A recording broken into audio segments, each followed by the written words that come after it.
My name is Lumi Tan. I'm a curator and writer based in New York, and I'm the curator for Focus in Frieze, New York this year. I think everyone is drawn to New York for the same reasons maybe I was drawn to it. It's a place of possibility and opportunity, a place to reinvent yourself.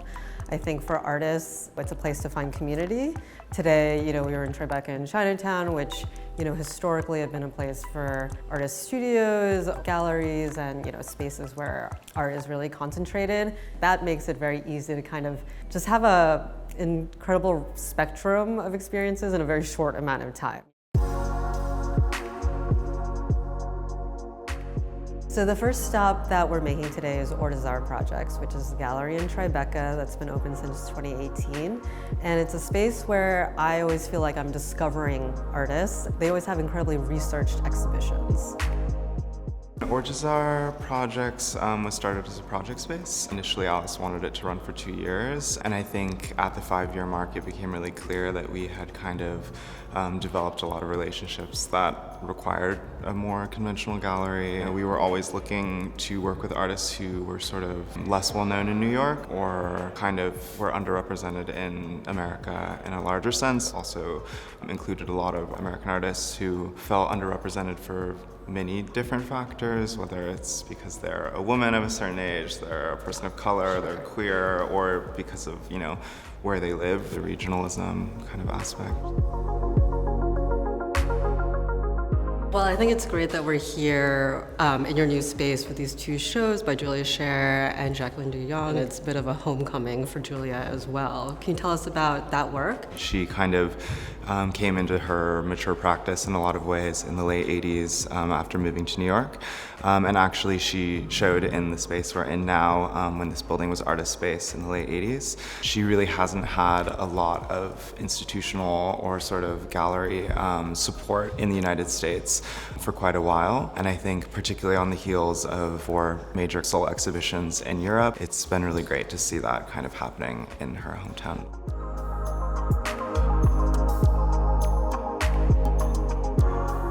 And can you tell us about Jacqueline du Young's show? Yeah, so we thought Jacqueline's show would be a great companion to Julia's. Jacqueline has been working since really the early 60s, largely as a painter, although her kind of life and career intersects with all these different kind of European avant-garde groups, including Cobra and the Situationists. And I think it's interesting that she was sort of kicked out of the Situationist group because of her commitment to painting.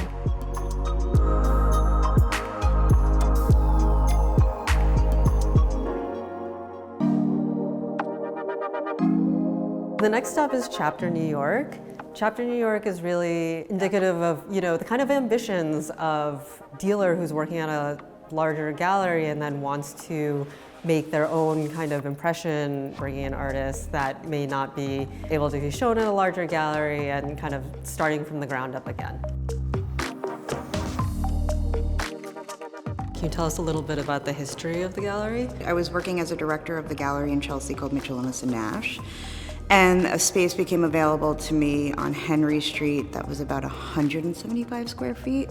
I was working it as a project space, and then after about a year and a change, I decided to make the shift to becoming a full-time gallery. And now that we're on Walker Street, it's like constantly filling out, which is really exciting because the neighborhood is also, unlike other neighborhoods within New York, Tribeca, every space is slightly different. So you really get to see the personality of each gallery within it. The exhibition is with the artist Anne Green Kelly, who is originally from New York and has lived in LA for about 5 years. This exhibition is actually about her return to New York. So if you look through the show, you'll see like the New York City skyline. You'll see her actually like have moving boxes moving to New York. So it feels like a very kind of personal kind of exhibition in that space. Yeah, I like how many reveals there are in this space. And then if you actually look at the sculpture from the side, you see the New York City skyline. You can actually see the kind of drive down, you see like the box, and then you see her studio floor and the table. All the details are incredible.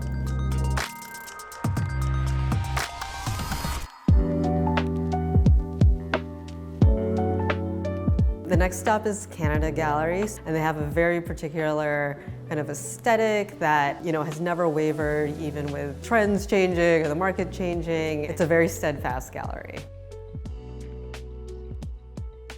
this is our 25th year, actually. It's actually 25 years. That's wild. Yeah, it was just started by artists who were trying to establish themselves in the New York City art world, which seemed like a really daunting and unwelcoming place at the time. So we just tried to create a space that was some level an answer to that, or an opening for artists that we cared about. We're so fortunate to be in the epicenter of this, the most vital gallery center in the world, probably. You go from one gallery that's great to another one, and they're all a little bit different, and there's more opening every day. So it feels very fortunate that we're in this position.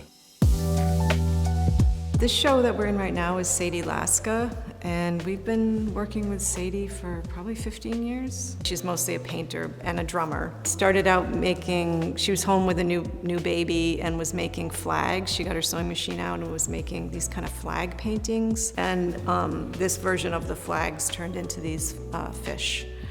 Windsocks. This is the artwork of Luke Murphy, who's another artist that we've been working with for about 15 years. He was a painter. He thought of painting through a kind of conceptual lens. He kind of filters his paintings through this digital kind of coding envelope now.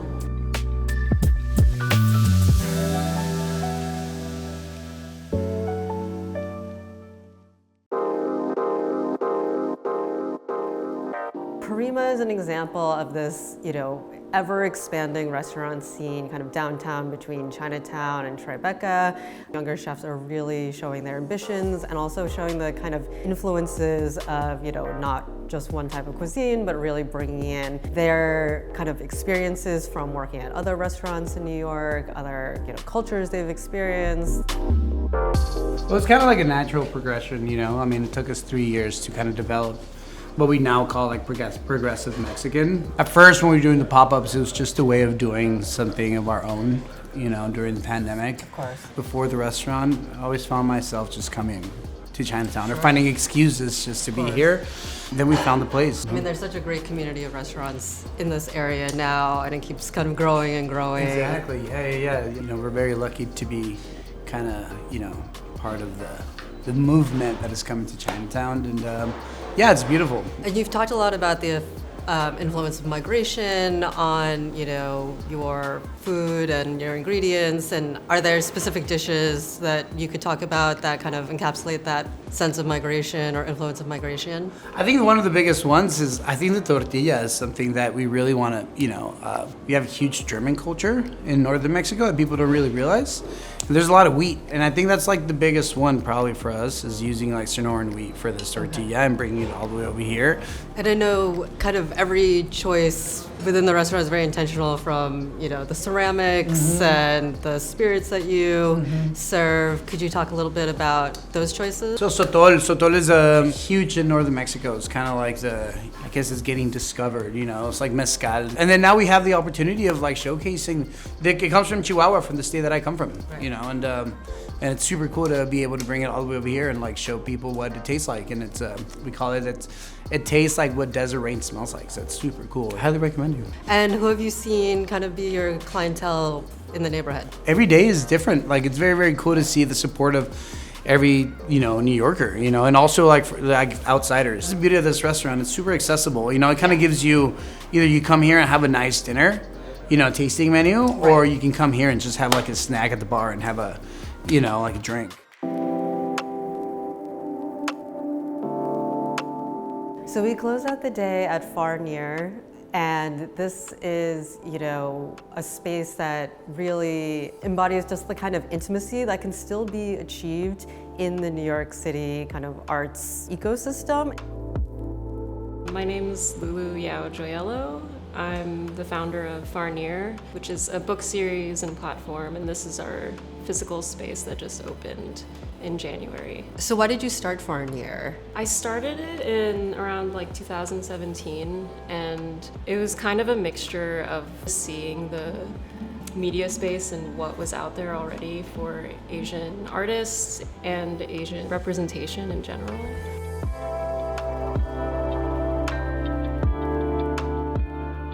I feel like this is a way for people, one, to come and actually see the books in person, right, but also to connect in kind of an intimate level in New York, which I feel like is so crowded and crazy that you never really have time to just sit and like be with books or be with people that are kind of like-minded individuals. You're on Canal Street, it's very hectic, and then you come up here and it's kind of this oasis. How did you want the space to feel and like welcome people? I think also being in Chinatown is really important because of the history of art collectives and Asian artist collectives specifically. I really like the idea of it being more of like an informal space because I feel like there's already a lot of galleries and art institutions, and also a lot of like party opportunities for people to meet, but there's never really something for like more introverted people or people who work better in smaller groups, spanning across like art, curation, fashion, advertising, film, poetry, but they may not ever cross paths. And I think that's also really exciting to like kind of get everyone to meet each other and kind of speak across disciplines.